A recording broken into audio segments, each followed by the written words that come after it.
రాజకీయం ఒక వ్యాపారమైన ఈ రోజుల్లో, నాయకులు ప్రజాసేవ అన్న పదానికి అర్థం కూడా మర్చిపోయిన ఈ రోజుల్లో ఒక వ్యక్తి ఉన్నారు. డబ్బుకి బదులుగా సత్యాన్ని చూస్ చేసుకున్న, అధికారం కంటే ప్రజల్ని చూస్ చేసుకున్న వ్యక్తి. ఆయనే గుమ్మడి నరసయ్య.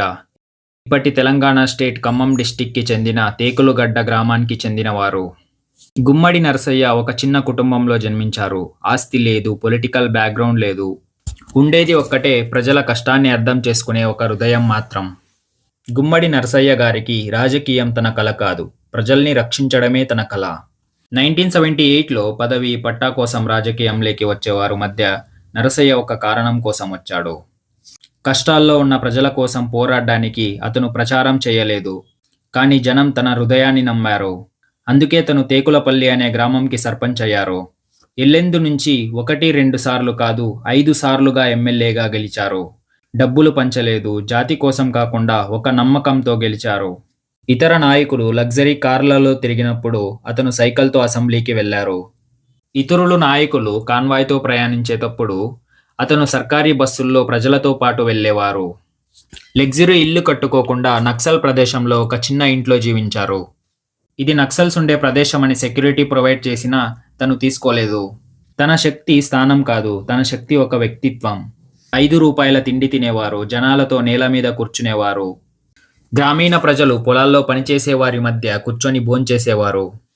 తన పిల్లలను కూడా గవర్నమెంట్ స్కూల్స్కి పంపించేవారు. అధికారాన్ని దురుపయోగం చేస్తున్న అధికారులను ఎదిరించేవారు. తన జీవితం అపాయంలో ఉన్నా ఎప్పుడూ వెనక్కి వెళ్ళలేదు. తీవ్ర హృదయ చికిత్స తర్వాత కూడా సహానుభూతి కోరలేదు. మళ్లీ సైకిల్ ఎక్కాడు, మళ్లీ ప్రజల మధ్య తిరిగాడు.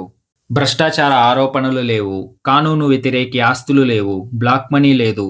ఉన్నది కేవలం ప్రీతి, గౌరవం, నమ్మకం. ఇప్పుడు ఈ నిజ జీవితం యొక్క కథ సినిమాగా రాబోతోంది. కన్నడ యాక్టర్ శివరాజ్ కుమార్ ఇందులో యాక్ట్ చేస్తున్నారు. కొందరు అనుకుంటున్నారు కన్నడ హీరో తెలంగాణ నాయకుని పాత్ర ఎందుకు చేస్తున్నారు అని. కానీ ఈ కథ రాజ్యం గురించి కాదు, భాష గురించి కాదు, రాజకీయం గురించి కూడా కాదు. ఇది మానవీయత, నైతిక, ధైర్యం గురించి కథ. ఒక్క నిజాయితీ నాయకుడు ఎన్ని లక్షల మనస్సులు మార్చగలిగాడు అని చూపే కథ. ఈ రోజుల్లో కూడా కొంతమంది డబ్బుకు ఓటు వేస్తారు, జాతికి ఓటు వేస్తారు, తాత్కాలిక లాభం కోసం ఓటు వేస్తారు. కానీ ఒక్క కాలంలో వ్యక్తిత్వానికి ఓటు వేశారు. గుమ్మడి నరసయ్య లాంటి నాయకులు శతమానంలో ఒక్కసారి పుడతారు. ఇది కేవలం కథ కాదు, మన జనరేషన్కి ఒక సందేశం.